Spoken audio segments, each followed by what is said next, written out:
Nós estamos estudando a carta aos Romanos já há alguns meses, e hoje nós vamos entrar no capítulo 3 de Romanos. Capítulo 3 da carta aos Romanos. Esse texto, a gente chama de perícope, ela vai até o versículo 8, de 1 a 8. Mas hoje nós vamos trabalhar apenas os 2 primeiros versículos de Romanos capítulo 3. Alguns pastores estudiosos, eles têm dito que este é o texto mais difícil da carta aos Romanos. A carta aos Romanos ela não é fácil, mas esse texto é o mais difícil. Então, o doutor Augusto Nicodemos, ele conta que o John Piper, que é um dos maiores expositores bíblicos, né, desse tempo, diz que ele pregou na igreja dele esse texto, e no domingo seguinte ele pregou o seguinte: por que Deus coloca passagens difíceis na Bíblia? Ele pregou e depois foi a pregação dele. Por que? Foi isso mesmo. Por que Deus coloca passagens difíceis na Bíblia? E aí ele vai dizer que Deus coloca passagens difíceis na Bíblia pela razão que o pastor Acre pregou hoje, para a gente poder estudar a Bíblia. Não é isso? Para a gente poder ter trabalho, estudar, cavar. Então, por isso que Deus coloca passagens difíceis na Bíblia. E o pastor Davi Murk, pregando também nesse texto, Romanos 3, de 1 a 8, na primeira de Atibaia, ele diz o seguinte: gente, hoje não é papinha nem leite, é churrasco. Então, hoje a comida é mais sólida mesmo, né? Então, de fato, é uma passagem difícil, mas não é por isso que deve ser ignorada. E essa é a vantagem da gente pregar expositivamente e sequencialmente. Qual é a vantagem? Porque não tem como a gente fugir. Eu fugiria, então, eu passaria o meu ministério todo. Eu passei quase 30 anos fugindo desse texto, mas agora estou pregando em sequência, não tem jeito, tem que pregar nele. Então, essa é uma questão. O pastor não tem refresco, ele marcou que vai pregar aquele livro e ele vai trabalhar aquele texto. Então, essa é um colega meu, um pastor muito querido, um expositor bíblico, muito competente. Aí alguém perguntou para ele: por que você não pregou a carta aos Romanos ainda? Ele disse: porque eu ainda não tive coragem. Então, é um livro, é revelação de Deus, Deus revelou para nós, e para edificar a sua igreja. Ela tem abençoado muita gente, tem abençoado a nossa vida também, então por isso nós não podemos fugir, tá certo? Mas a primeira regra, quando a gente vai interpretar um texto, difícil que seja, mesmo você lendo um texto em casa, a primeira regra é o seguinte: você precisa saber do contexto. Qual é o contexto?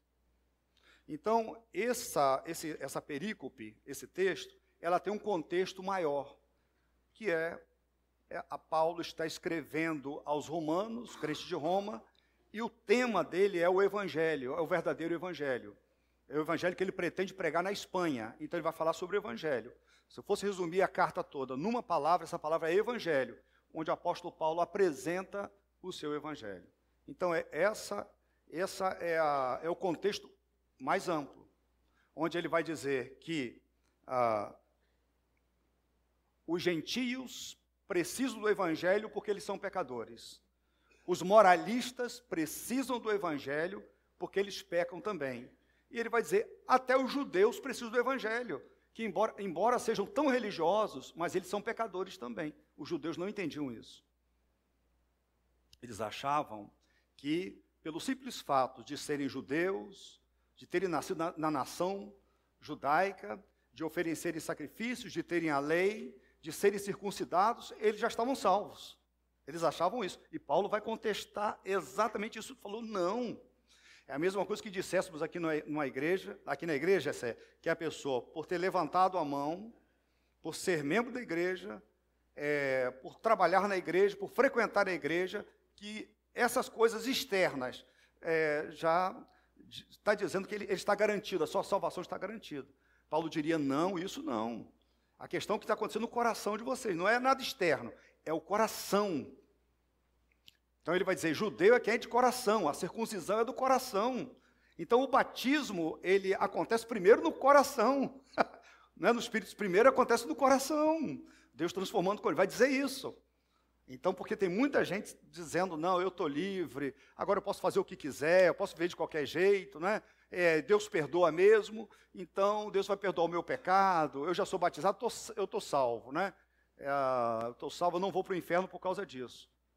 Paulo diria para a nossa igreja, ou para essas pessoas que pensam assim, não, isso não se apoie nisso. A questão que está acontecendo no seu coração, como é o seu coração com relação às coisas de Deus?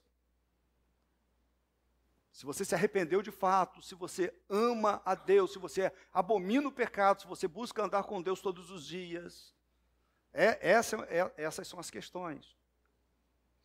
Então, o contexto imediato, olha aí, esse é o contexto amplo, mais amplo, agora tem um contexto imediato, que é o que nós pregamos na última pregação aqui.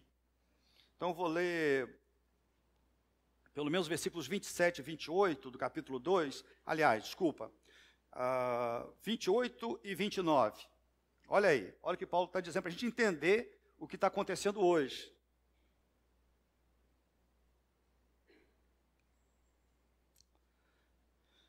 Paulo escreveu assim, não é judeu quem é apenas exteriormente, nem é circuncisão a que é meramente exterior e física. Não. Judeu é quem é interiormente, e circuncisão é operada no coração pelo Espírito e não pela lei escrita.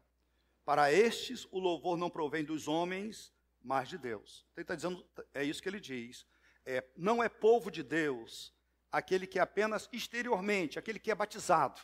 Aquele que diz, não, eu sei que eu sou crente porque eu sou membro de igreja, eu sou batizado numa igreja, eu frequento uma igreja, eu canto hinos, eu carrego a Bíblia, e todo mundo sabe que eu sou crente. Ele diz, não, isso são coisas exteriores. O crente verdadeiro é aquele que é no coração, cujo coração foi transformado. Então, quando Paulo fala sobre isso,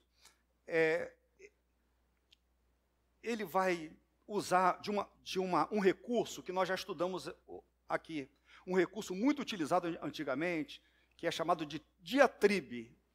Quando ele começa a conversar, dialogar com pode ser um aluno imaginário ou um opositor imaginário.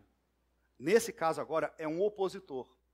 Então Paulo é como se ele falasse sobre isso, ele pregasse o que eu falei agora nesses versículos, sobre a questão do judeu, do coração, e aí levantasse um judeu a mão e dissesse o seguinte, eu discordo de você. E ele vai fazer então objeções, discordâncias, são 4. Do versículo 1 ao versículo 8 são 4 objeções. Hoje nós vamos tratar de uma apenas, na semana que vem, das outras 3, tá bem? Então são objeções. Então vamos ler o texto inteiro, a perícope inteira, de 3 de 1 a 8, e hoje nós vamos tratar apenas dos 2 primeiros versículos, a primeira objeção, e na semana que vem, se Deus quiser, nós vamos tratar das 3 últimas objeções. Então ele diz assim, é como agora tem um adversário, um judeu que não concorda com ele, diria o seguinte, que vantagem há então em ser judeu, ou que utilidade há na circuncisão? Que vantagem é da gente ser povo de Deus se você está dizendo que o simples fato da gente ser povo e ter sido circuncidado, que a gente não é salvo? Que vantagem é essa? E ele responde, muita. Em todos os sentidos, principalmente porque aos judeus foram confiadas as palavras de Deus. E algumas versões está dizendo os oráculos de Deus, né? Os oráculos de Deus. Um oráculo era, antigamente, quando a pessoa ia consultar o seu Deus, né? Um Deus, então ele ia lá consultar o oráculo. Então tinha sempre uma pitonisa, alguém, uma sacerdotisa, que ia transmitir a palavra daquele Deus. Era o seu oráculo, não é isso? Era por intermédio de quem aquele Deus falava. Era o oráculo, se na sua Bíblia está escrito isso. Mas nesse caso, Paulo está dizendo que o oráculo é a palavra de Deus. Aqui está. Deus fala por este livro. Como é que Deus fala para a gente? Deus fala por meio deste livro. É isso que ele argumenta. O versículo 3 tem uma outra objeção. Que importa se alguns deles foram infiéis? Alguns dos judeus foram infiéis. A sua infidelidade anulará a fidelidade de Deus? Ele está dizendo, de fato, alguns judeus foram infiéis, mas Deus vai continuar fiel à sua aliança. Deus vai salvar judeus, mesmo vivendo no pecado, porque Deus ele é fiel. Aí Paulo argumenta, de maneira nenhuma, seja Deus verdadeiro e todo homem mentiroso, como está escrito, para que seja justificado nas tuas palavras e prevaleças quando fores julgado. Vamos ver semana que vem. Aí outra objeção. Mas se a nossa injustiça ressalta de maneira ainda mais clara a justiça de Deus, que diremos? Que Deus é injusto por aplicar a sua ira? Estou usando um argumento humano. Claro que não. Se fosse assim, como Deus iria julgar o mundo? Alguém pode alegar ainda, se a minha mentira ressalta a veracidade de Deus, aumentando assim a sua glória, por que sou condenado como pecador? Por que não dizer como alguns caluniosamente afirmam, que dizemos, façamos o mal para que nos venha o bem. A condenação dos tais é merecida. Então, a última objeção que Paulo trata, né, é que o judeu diz assim, Deus é tão justo, ele é tão misericordioso, e quanto mais o indivíduo é pecador, tanto mais o perdão de Deus brilha mais, não é isso? Assim, tanto mais o perdão de Deus brilha mais. Então, olha só, quando eu peco, e eu peco cada vez mais, eu estou ressaltando a glória de Deus. Deus, então, é glorificado mais. Então, por isso que então Deus não deveria condenar o meu pecado. Por quê? Porque o meu pecado está proclamando a glória de Deus. O argumento é terrível, entendeu? E Paulo vai refutar ele. Olha que argumento. Quando eu peco muito, Deus então revela a sua graça, a sua misericórdia, revela o seu perdão. E aí quanto mais eu peco, o amor de Deus ainda é maior. Então Deus não vai me julgar, porque na verdade, quando eu peco, eu estou proclamando a glória de Deus. Então, algo terrível isso aí, mas isso é coisa para a semana que vem. Tá certo? Vamos lá, uma objeção hoje, uma só. Nessa noite, obrigado, nessa noite tão especial. Então, mais ou menos assim, a primeira objeção.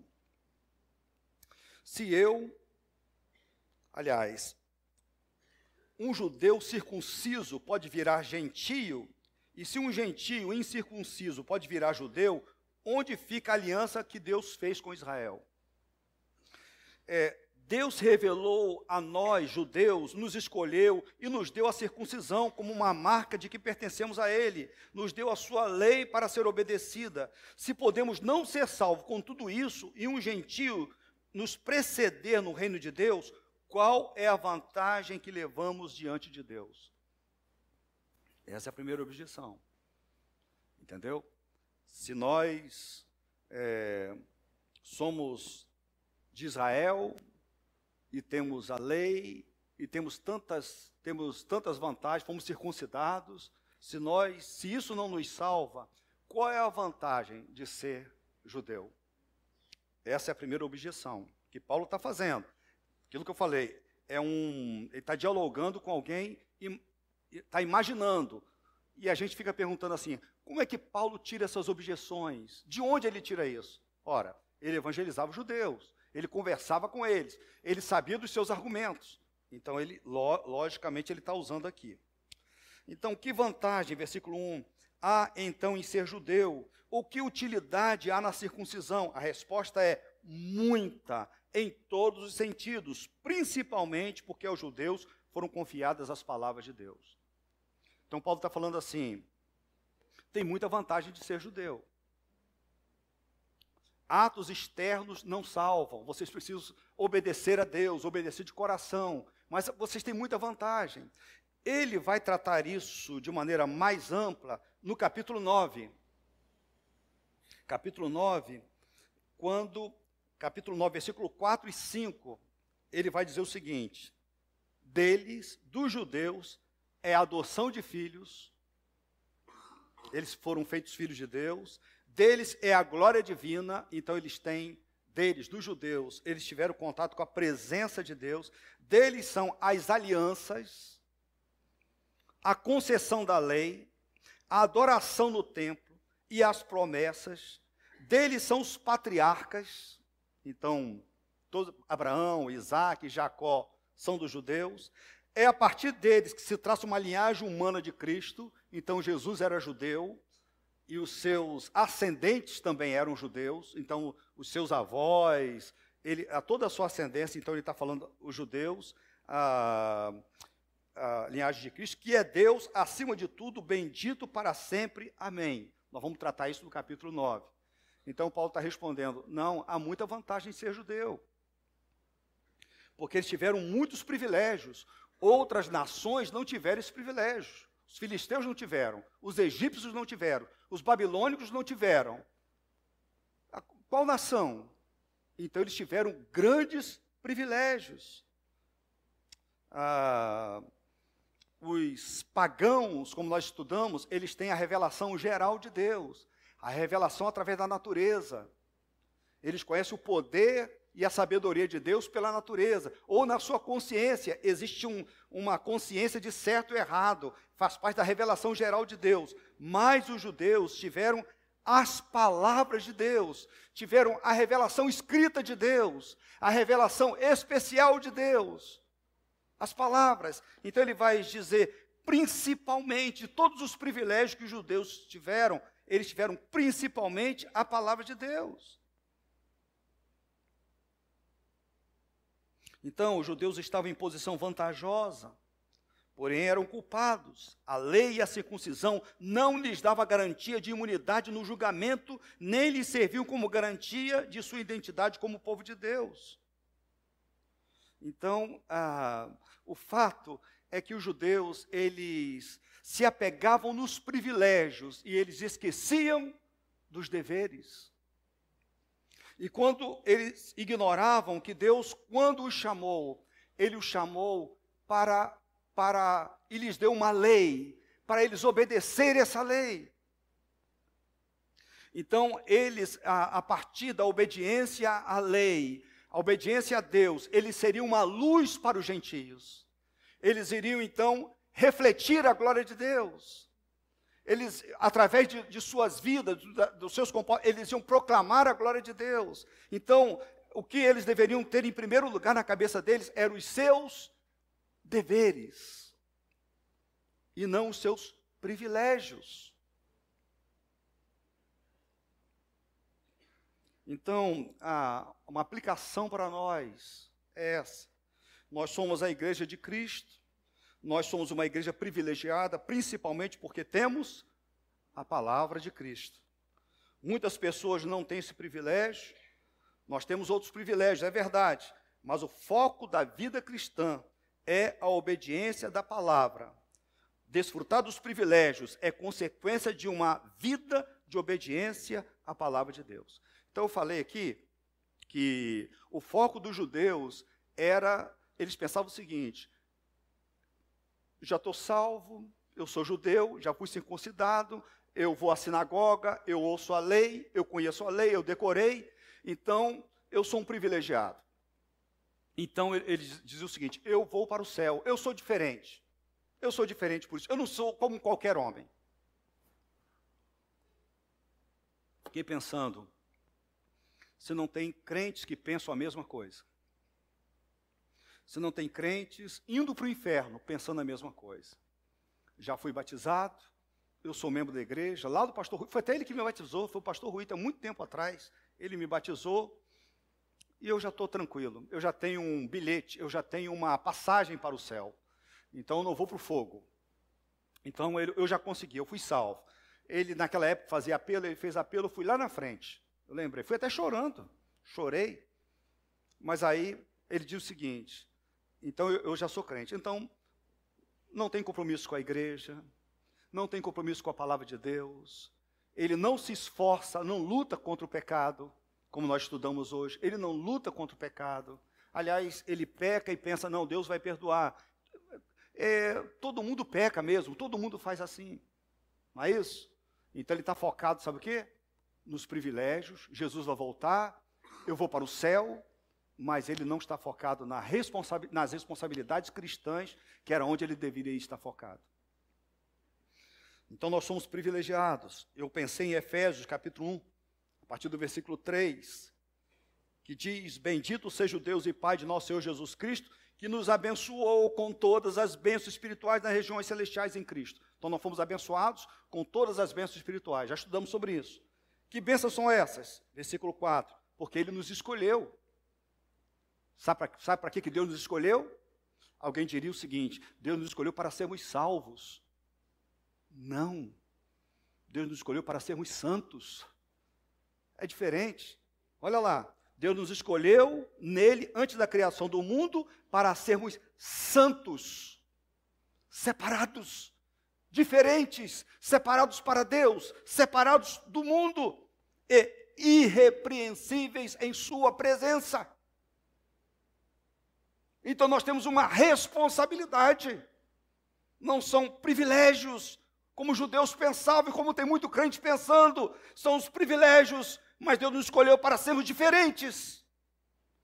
Em amor nos predestinou para sermos adotados como filhos. É verdade, é um privilégio, a adoção. Sabe para quê? Versículo 6. Para o louvor da sua gloriosa graça, a qual nos deu gratuitamente no amado. Então nós fomos salvos para o louvor da glória de Deus, para refletirmos a glória de Deus, para que o mundo veja Cristo em nós.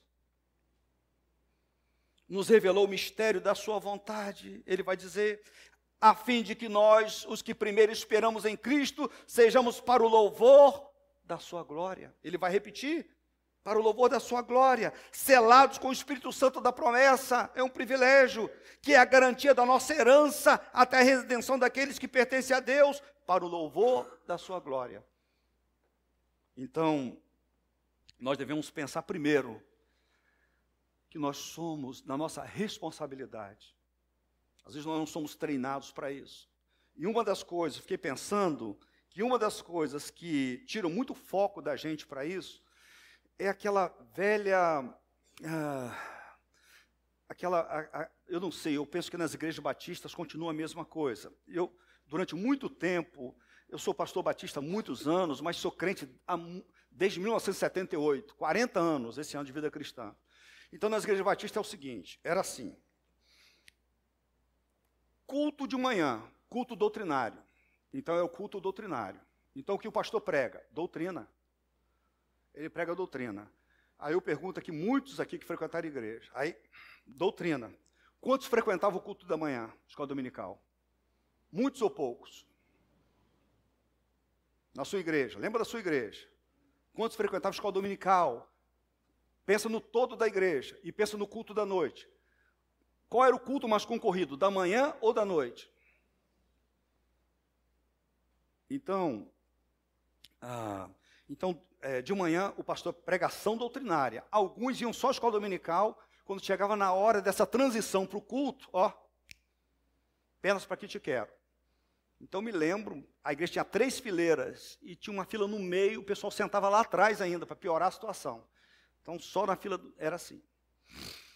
E à noite o culto era evangelístico, onde sempre era pregado os privilégios. Então, de manhã era pregado as responsabilidades, ninguém ia. À noite os privilégios. Então, eu ia para a igreja, ouvia João 3,16, ouvia Filho Pródigo, ouvia Salário do Pecado e a Morte, enfim, tudo sempre terminava com apelo, com a música, Deixa a Luz do Céu Entrar, entendeu?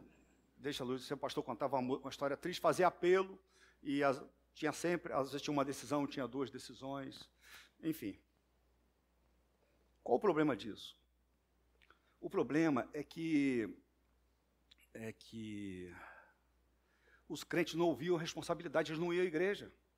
Porque à noite ficava todo mundo torcendo para alguém se converter. A gente ficava todo mundo torcendo para alguém se converter. A gente tinha o pastor tinha 201 pessoas na igreja. Tinha 200 pessoas na igreja. Então tinha um só que não era crente.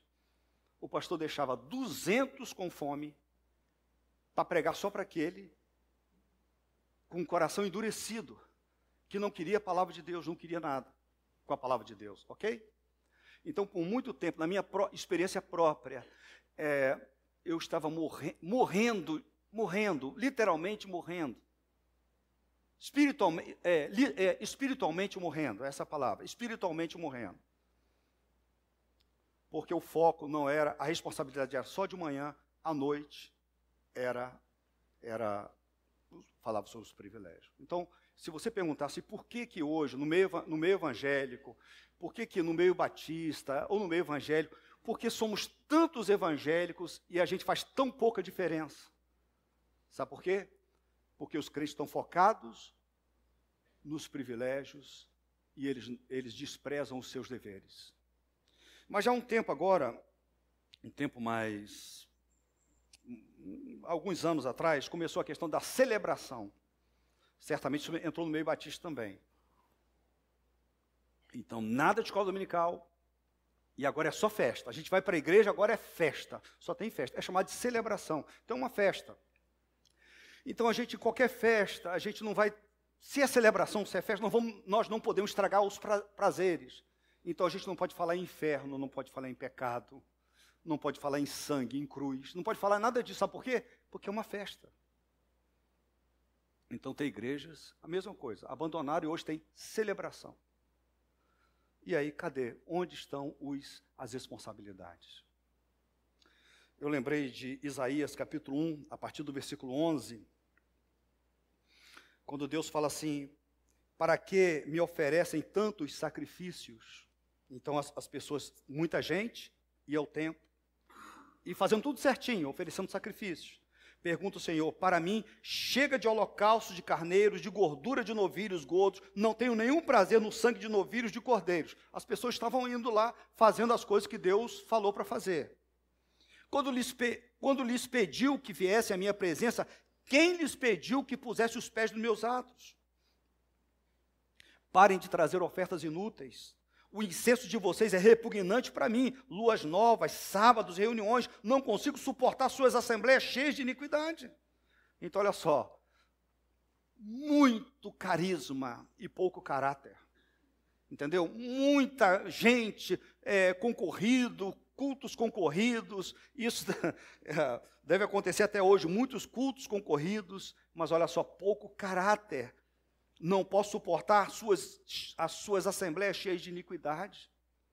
As pessoas continuavam amando o pecado, embora estivessem no templo. Suas festas de lua nova, suas festas ficas, eu as odeio, Deus está falando.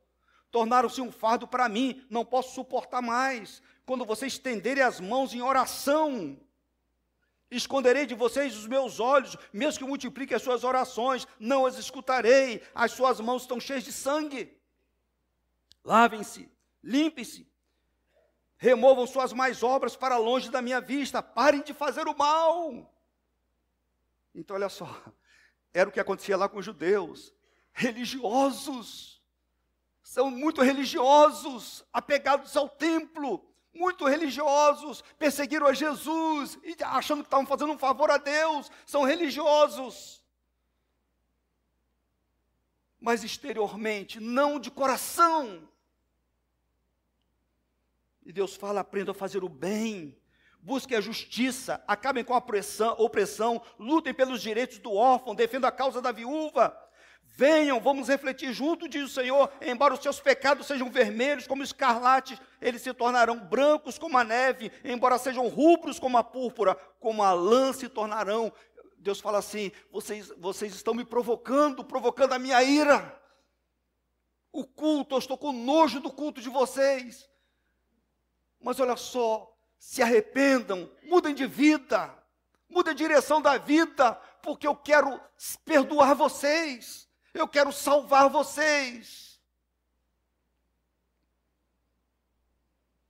Então, essa era a situação vivida lá por Israel, no Antigo Testamento. No Novo Testamento não era diferente. Jesus usa uma palavra usada no Antigo Testamento. Esse povo me honra com os lábios, mas o seu coração está longe de mim.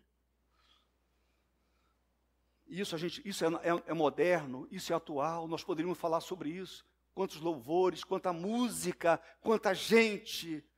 Esse povo me honra com os lábios, mas o coração está longe de mim. Queridos, há uma tendência do coração humano de não aceitar as claras palavras de Deus. O nosso coração, ele é inimigo de Deus, então a gente não aceita, a gente diz assim, eu penso que é assim, eu acho que é assim, enquanto nós deveríamos dizer, assim diz o Senhor. Eu tenho ensinado o meu grupo de comunhão, nós temos trabalhado no grupo de comunhão, e eu fiz uma pergunta essa semana no grupo, como é Deus? Como é Deus? Aí eu falei assim, eu proíbo vocês falarem, para mim Deus eu acho que, na minha opinião, não. Vocês vão dizer o que a Bíblia diz. E precisa aceitar o Deus que a Bíblia, a revelação de Deus na Bíblia. Nós somos crentes na palavra. Então nós devemos obedecer, porque tem muito, não são poucos crentes levando a vida do seu jeito. Religiosamente, mas do seu jeito. Não é para mim. O que esse pastor prega não é para mim. Eu levo a vida do meu jeito. Eu caminho com as minhas próprias pernas. Essa era a situação dos judeus. Tem um pastor muito famoso, chama Paul Washer, que diz, sabe qual é a pior notícia que eu tenho para vocês? Ele falou isso num culto. Sabe qual é a notícia? Que Deus é bom. Essa é a pior notícia. Por que a pior notícia?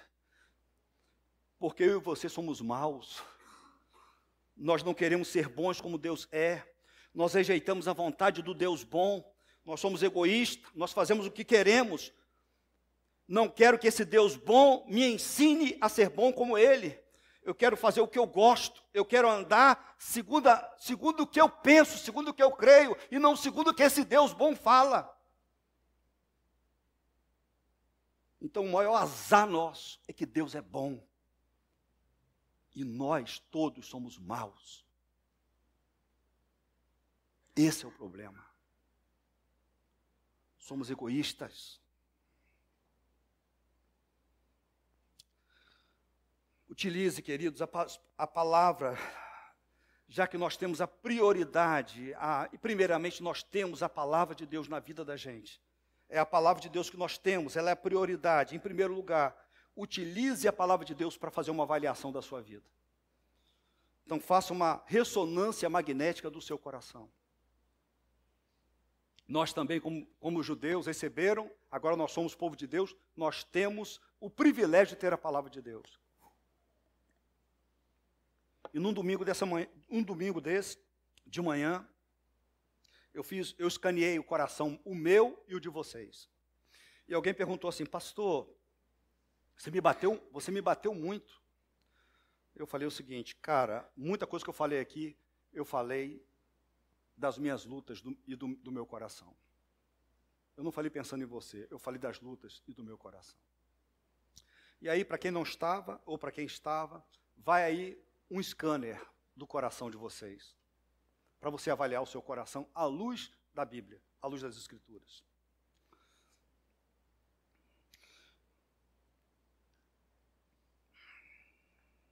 Você está adquirindo algo através de um pecado?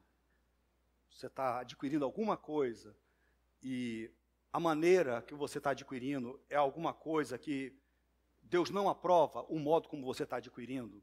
Ou que você está enriquecendo, ganhando seu dinheiro? Será que é através de um pecado? Ou até um casamento, contraindo um casamento, ou uma sociedade? É através de algo que não honra a Deus? Primeira pergunta. Tem algo que você deseja tanto que seria capaz de tudo para possuí-lo? O que você deseja e você faria de tudo, não importa, qualquer coisa você faria, pecar contra Deus, você faria para adquirir aquilo.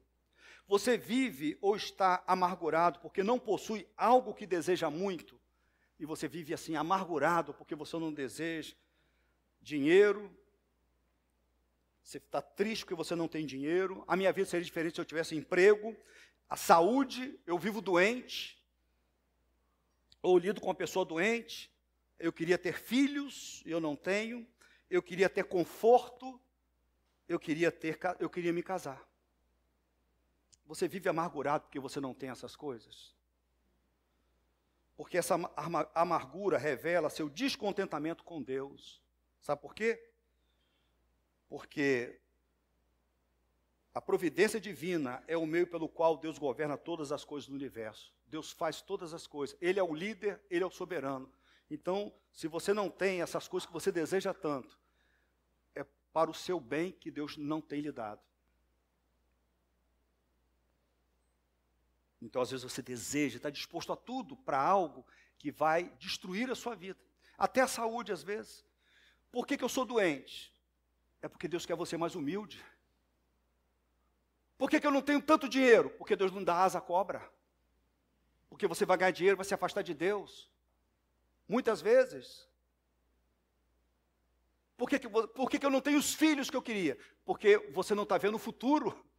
E você está pensando no agora, mas Deus está vendo a sua vida lá no futuro. Deus sabe o que é melhor para nós. Nós precisamos nos satisfazer nele. E nós precisamos estar satisfeitos com ele. Quando a sua mente está focada em excesso com algo que não seja Deus, ou interesses espirituais, você tem um ídolo no seu coração.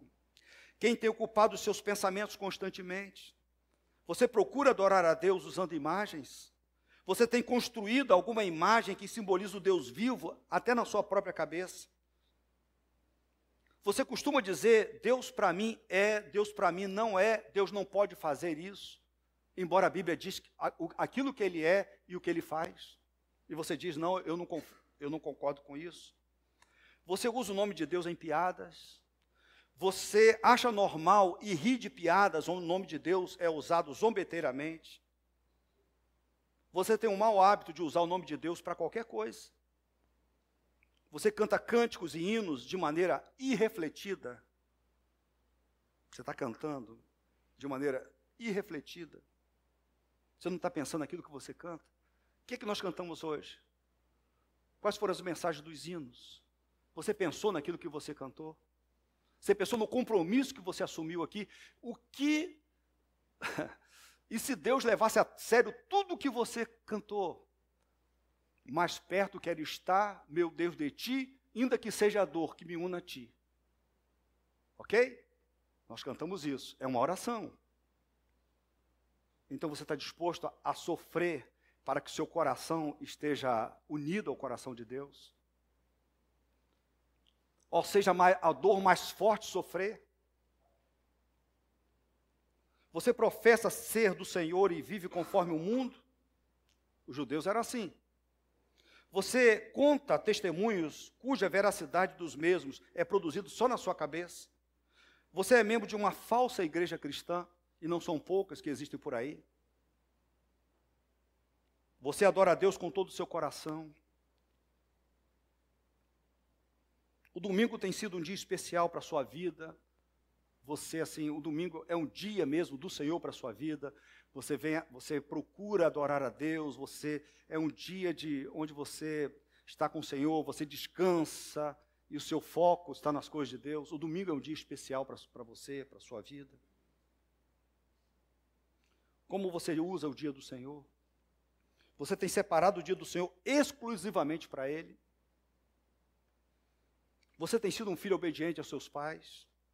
A sua obediência é imediata, inteira e interna? Você tem cuidado dos seus pais necessitados? Às vezes eles são carentes, estão idosos, doentes, você tem chegado junto? Você tem separado certa quantia de dinheiro para ajudar seus pais carentes? Qual foi a última vez que você gastou seu dinheiro com seus pais? Levou-os a um restaurante, deu um presente, pagou exames, viajou com eles, deu uma oferta. Você tem honrado seus pais em ocasiões especiais?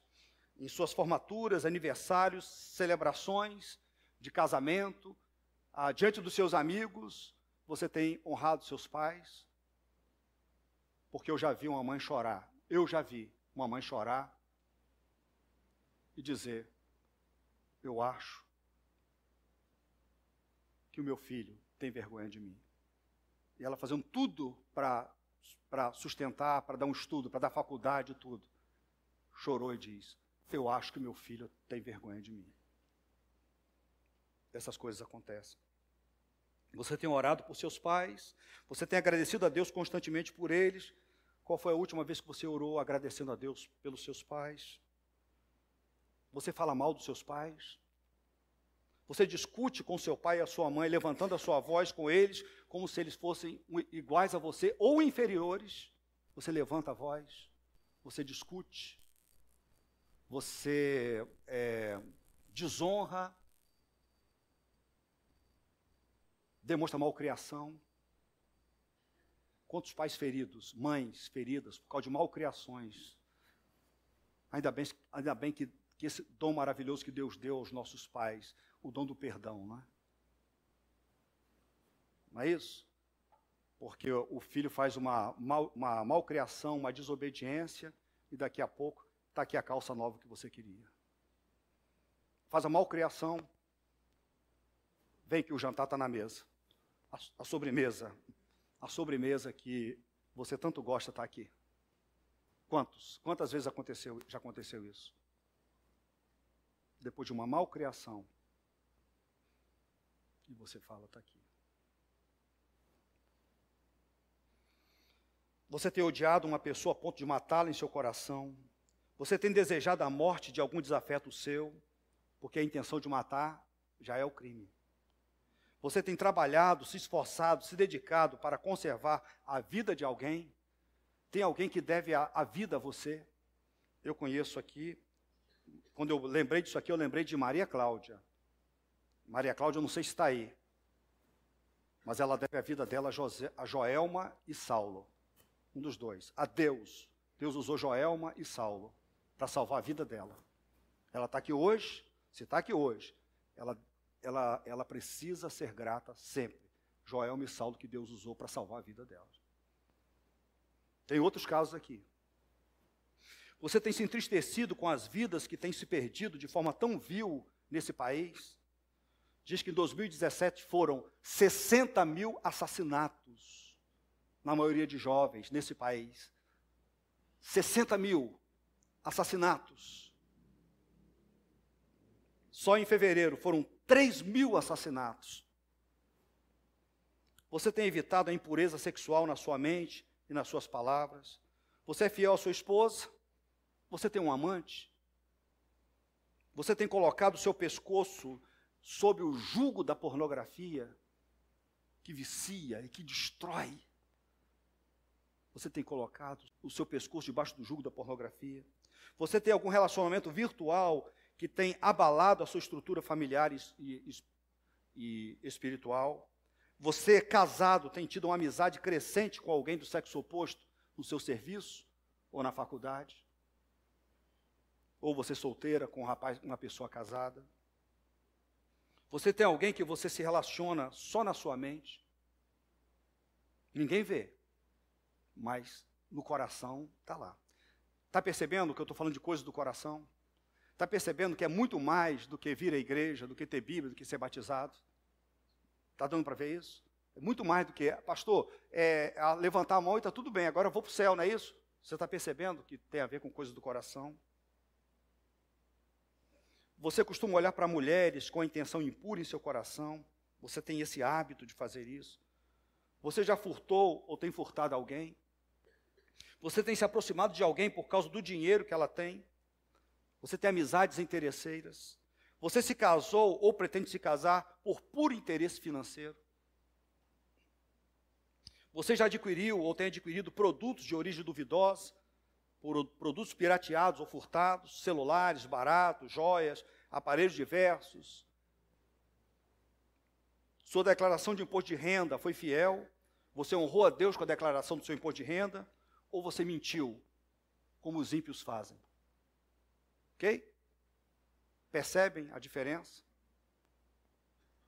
Que não basta a gente dizer, não, eu sou de Jesus, dizer eu tenho um privilégio, eu estou falando de responsabilidade que a Bíblia coloca, eu estou aplicando para você a lei de Deus para vocês. E para mim também, principalmente para mim. Você tem roubado a Deus nos dízimos.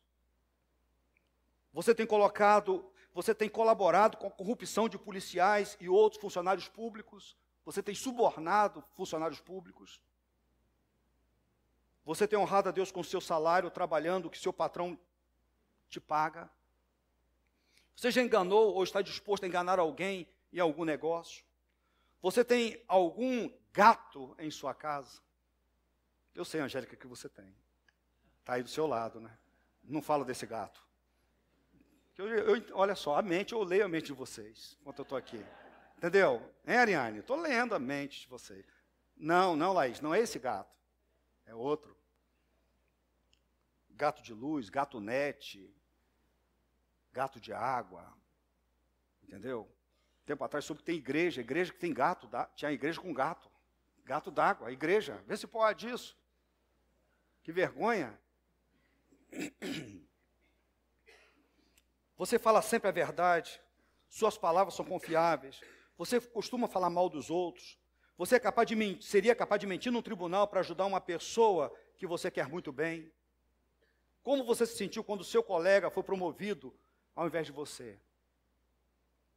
Porque a sua festa tem que ser superior à festa do seu parente, do seu amigo ou de seu irmão da igreja? Ou por que você tem que dar uma festa? Entendeu? Está lá, 15 anos de Sarinha, pastor Ackley, entendeu? Foi lá para um clube, contratou um clube chique aqui de Macaé, Plaftizum? Não, mas 15 anos, não combina não, fazer propaganda não, mas não combina, tem que ser, entendeu? Cine Clube de Macaé, sei lá, até lá deve ser inaugurado, né? A gente espera. Mas aí eu tenho que dar, agora a Sofia vai fazer também, não, olha só, não pode, Fernanda, a gente não pode ficar por baixo, a gente tem que fazer uma melhor agora, entendeu? A gente tem que fazer uma melhor. Sabe o que é isso? Inveja. Sabe onde acontece isso? No coração.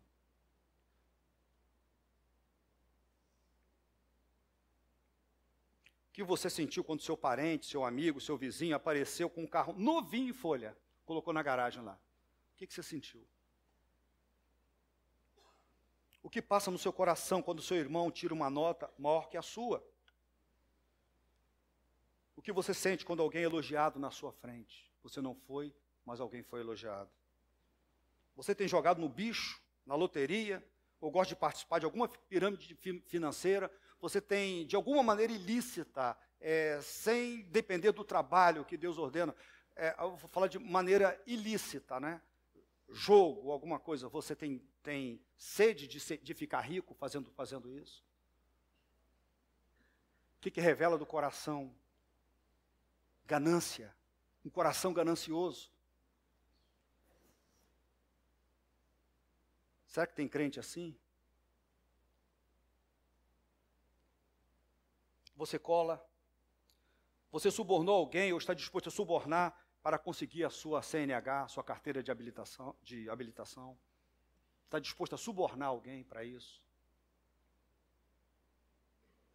Você fez, você defende e você está disposto a fazer um aborto? Por algum motivo, você está disposto a fazer? Ah, queridos, é sobre isso que eu estou falando, ok? Esse era o problema dos judeus, que Paulo denunciou, não é isso? Eles tinham toda uma religiosidade, eles faziam tudo certinho, igreja no dia certo, as festas no dia certo, até a leitura do Antigo Testamento eles faziam tudo certo. O problema estava no coração deles. Eles folgavam nos privilégios, dizendo, Deus vai me salvar. Mas eles cometiam todos esses pecados aqui. E Paulo falou, olha só, vocês precisam corrigir a vida de vocês. Vocês precisam do Evangelho, vocês precisam de Jesus, Vocês precisam se arrepender dos pecados, confessar os seus pecados e confiar só em Jesus para a sua salvação e viver uma vida agora, uma vida como amigo de Deus, uma vida diferente. Paulo diria isso. E é isso que eu falo para vocês. Será que em algum lugar dessa lista, em algum momento, alguma coisa que eu falei aqui, falou assim, pastor, o senhor acertou na mosca? Quantas vezes? Como um médico, eu fiz uma ressonância do seu coração. E aí eu te entrego o seu exame. Eu estou entregando o exame. E você vai falar assim, e agora, doutor, o que eu faço? Jesus. Você precisa de Jesus. Se humilhar dos seus pecados. Odiar o seu pecado. Abandonar o pecado. Tem jeito. Pastor, tem jeito para mim? Eu caí em várias coisas. Tem jeito sim. Abandone o seu pecado. Lute contra o seu pecado, como nós estudamos hoje de manhã.